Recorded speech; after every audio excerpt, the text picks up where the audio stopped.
తమ్ముళ్ళ గారికి ఈ సభ్యులందరికీ నా నమస్కారము.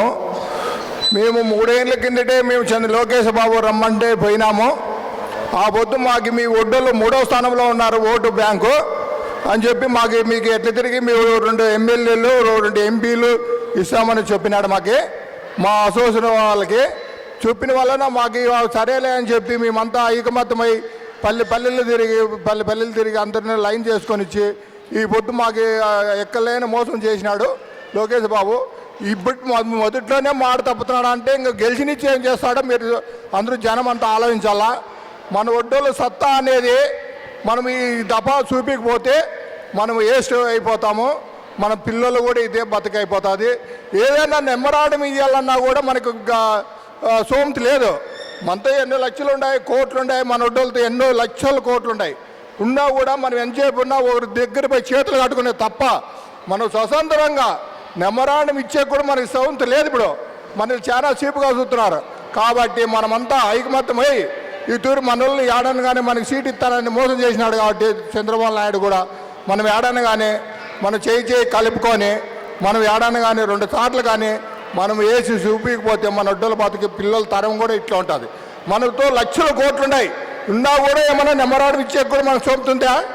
ఏడో చేతులు కట్టుకొని ఏడో నిలబడుతున్నాం కానీ మనం ఏమైనా స్టేజ్ ఎక్కుతున్నామా? ఏడన్నా ఆలోచించండి. మనం ఈ తూరి మనం గిట్టుపత్రం చేసుకోకపోతే మన పిల్లల తరం కూడా ఇట్లా ఉంటుంది. మనకు పిల్లలు ఉద్యోగాలు కూడా రావు.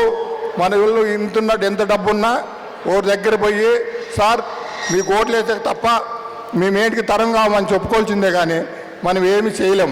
కానీ మేము చేయి కలుపుకొని వెంకటేశ్వర బోర్వెల్ అసోసియేషన్ అని 4 లక్షలతో స్టార్ట్ చేసినాం. ఈ పొద్దు ఎన్నో లక్షలు పంచుతున్నాము. అయినా కూడా చంద్రబాబు నాయుడు తన్ని డబ్బులను ఎవరికైనా ఇచ్చినాడా? బీదలకు డబ్బులు చెప్పండి. జగన్ ఇచ్చినాడా? చెప్పండి. జగన్ ఏమన్నా 10 రూపాయలు ఇచ్చినాడా? గవర్నమెంట్ చేస్తున్నాడు కానీ ఇచ్చినాడా? మన ఒడ్డోళ్ళు అదే పుట్టుబడితే ఏరియాలో లక్షలు పంచినాము అసోసియేషన్ తరఫున. ఏమన్నా కొద్దిగా ఉందా? ఏమన్నా అంటే మీతో డబ్బు లేదంటాడు. డబ్బు లేదేమి మన డబ్బులు పంచినామా? చెప్పండి.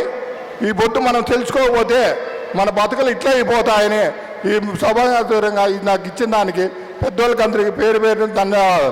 ఇప్పటికైనా మనం తెలుసుకోకపోతే మన పిల్లల గురించి జెండాలు మోసే తప్ప ఏంటికి తరం గారు అని చెప్తున్నా. కానీ మన వాళ్ళు 10 మంది ఒక సీటు కోసడానికి వేసినారు. అదే 10 మంది ఈ పొద్దు చేతి వేయండి. అనంతపురికి ఒకటి, పుట్టువర్తకు ఒకటి, కల్లంతూరుకు ఒకటి వేయండి. ఒకదానికి ఆశపడి ఈ పొద్దు వాడు మోసం చేసినాడని మనం సంకలు కొట్టుకునేది కాదు. మనం 10 సార్లు వేసి మన ఒడ్డలను చేయి కలుపుకోండి.